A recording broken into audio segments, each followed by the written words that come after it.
ask two questions.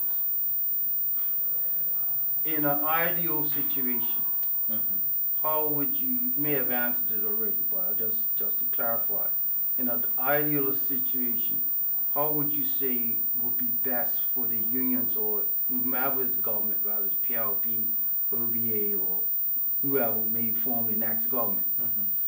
What would you say is the ideal negotiating environment?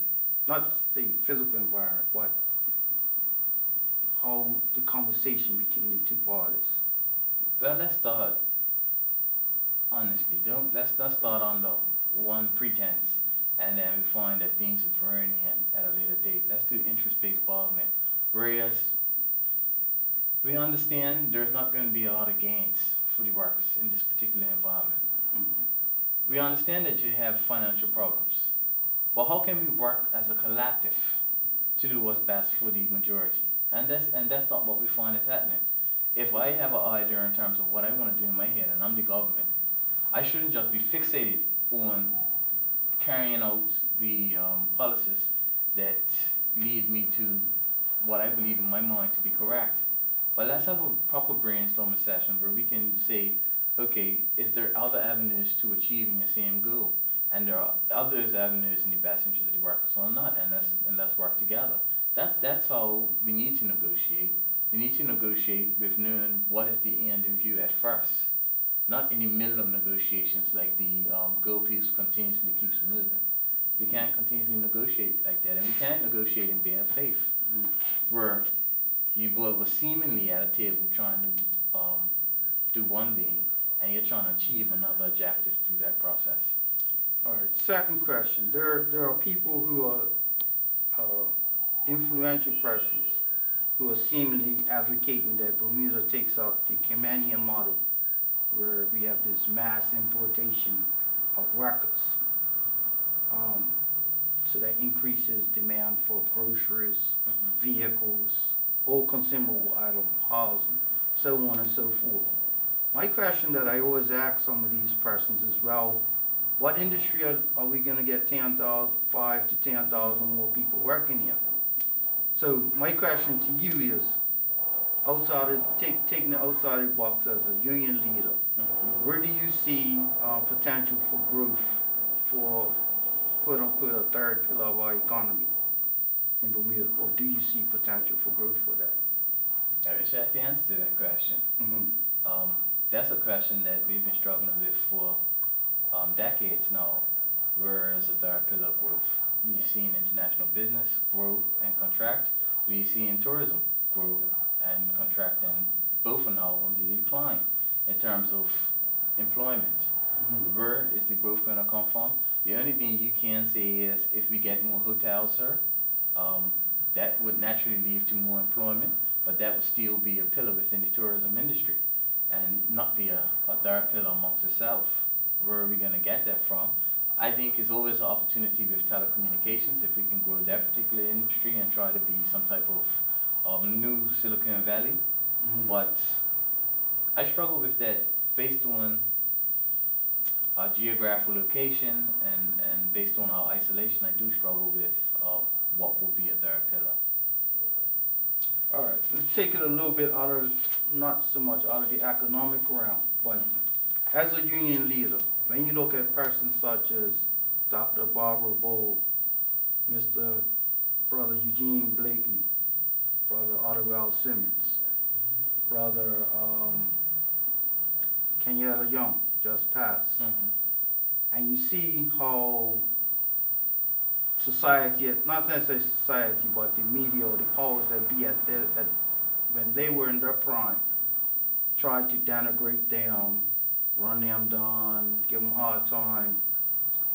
Why would a young man like you, right, highly educated, highly articulate, why would you put yourself on the pedestal to be a union leader at this, in any environment, in any time in an environment such like this in Bermuda? Because you recognize what the elders done in the past, and they've done things that afforded me the opportunity to live a better life.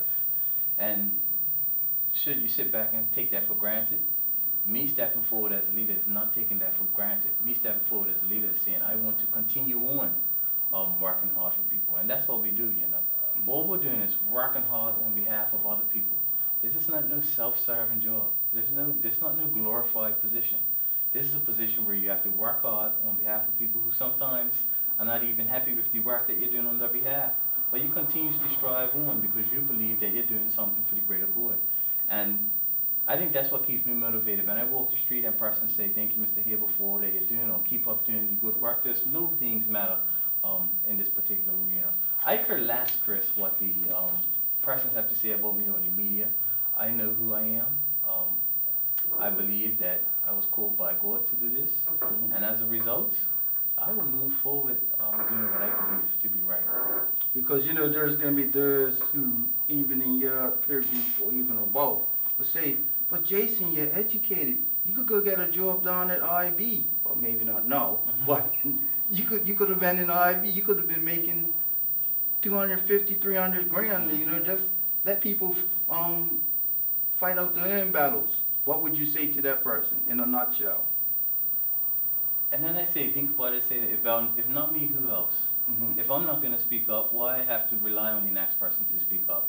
I believe I have the willingness and the ability to speak up, and I'll speak up. Now, if that comes whereas I don't get a job in a certain industry, I make a certain paycheck, then I'm satisfied with that trade-off, knowing that I've worked to try to make the conditions in this country better for a group of persons. So do you find, I applaud you for that, and many applaud you for that. Do you find that there are other persons in your generation, when I say your generation, 30 to 40 age band, got their education, been out in the workforce, who are willing to not necessarily make that sacrifice, but to stand, to pick up the baton that others have not put down, but are passing on? Generally, the answer is there are some people out there, but generally persons is no. We don't have a large group of young persons who come together and collectively discuss issues and put themselves out there in front of the camera and advocating on behalf of other young persons or just persons in general in Bermuda. If there was such a group, I'd love to join up with that group so we can brainstorm together. But I find that the way how the country's set up where it is. If you want to achieve this economic success or whatever it may be, you have to follow a certain path. Conform. Correct. You have to conform. And there's people that fall outside of the box. Well, they're gonna get left behind. Well, some people are, you know. It also talks about some people's values. What do you value more? And I think working hard on behalf of people gives me personal satisfaction, and I'll continuously do it. Because why I say that is because when I look at what our parents' generation went through, and as you said, they afforded us the rights, not the privilege, the rights that we enjoy today. And so many of persons in our age bracket, 30 to 50 years old, are educated, working a fairly decent job, but are unwilling, or I wouldn't say unable, but are unwilling to stand on the front line when things get drastic. And for me personally, January 25th, I think was the date, when we met around Union Square. 26. 26. That week, almost, for me, when I looked and I saw the thousands of young persons from age 20, 30, 40, 50, willing to stand on the front line, that to me was a redefining moment for not just Bermuda labor movement, but Bermuda in itself, because people are now, even though it's under like, they got the gun to their head, but they're willing not to submit to that gun anymore. How did you feel about that, without not the whole behind the scenes negotiations, but the actual looking out and seeing the thousands of people willing to stand on the front line? I was inspired, and that moment reaffirmed to me that I was doing something good, that I was doing what I was supposed to be doing at that time. When you can look back and see 5,000 people behind you, then you say, number one, it's a huge burden on your shoulders. When you have to negotiate on behalf of 5,000 people and get a favorable result. But number two, when you can look back and then this person's up standing behind you and encouraging you on, it reaffirms to you that there's no paycheck, there is no alternative job that I would like to be doing at this time. This is what I was called to do, and this is what I will do. So to those 5,000 persons, what message would you like to give them? 5,000 and more, because there are many more who weren't necessarily in the initial march, but were heard, listened on the radio, were supportive, came down to Cabinet, brought soup, brought all sorts of things that even after the initial march from Union Square to Cabinet, thousands more started joining in. What would you say to those persons? It's time to stand up. It's time to stand up and represent your own interests and your own rights. If I continuously talk, it's going to be the same old face. That's just Jason again, speaking up. But if more persons begin to speak up, then people have to look and say, maybe it's something we're doing wrong. Maybe it's some of these policies we need to change now because we find more and more people speaking up. But I operate like, ask not somebody else what you can do for yourself. And I think that's what people need to start looking at. Do you have the capacity to speak up? Then why aren't you? And if it is a risk, is it a risk? How calculated is the risk in terms of if you speak up, would you lose your job? You know what I mean? Or would that keep you in the condition you're in now? I think if we generally want change in this country, we need a forced change. And forcing change is not going to happen by keeping quiet. All right. Outside of the union circles and even the political circles, what other groups do you think should be, not necessarily on the front line in a reactive state, but working in coalition to build a better society, to make Bermudians more informed? And that would be all segments of the community. Whether it be your churches, moving beyond religion, but speaking about social justice in the wider context, and not just speaking about social justice, but advocating for those less off in our community, whether it be community clubs in terms of building better communities. Right now, our community clubs are sports focused, and not much have picked up the true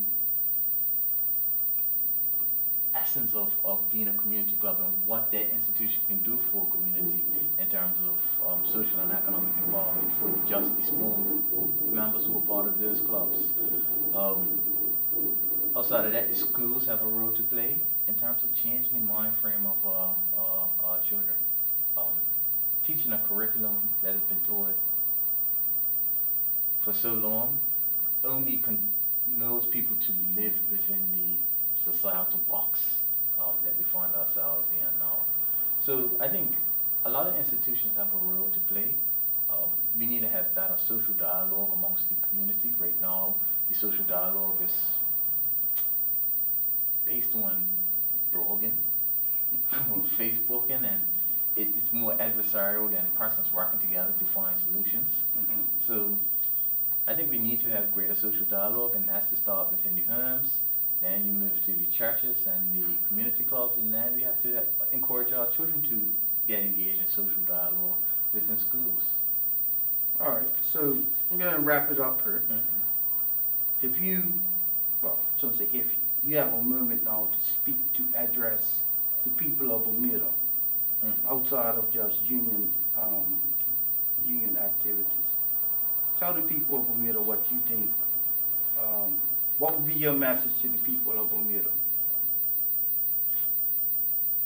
Well, my message to the people of Bermuda is just this. If you're living in a society and you want to see improvements made within the society, whether it's social or economic improvements, then sitting back and doing nothing only leads us to a position of status quo. We have to speak up. We have to advocate more. We have to demand that the conditions in our country changes. In addition to that, we also have to be an active part of that process, putting solutions on the table, having that social dialogue, coming together for greater good.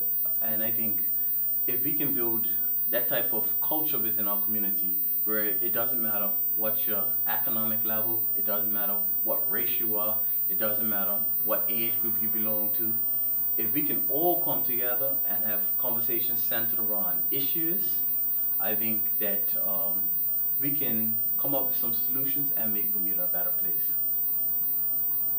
Brother Hayward, thank you. Thank you. Appreciate that time. You ain't charging me union rates, are you? No, I'm not.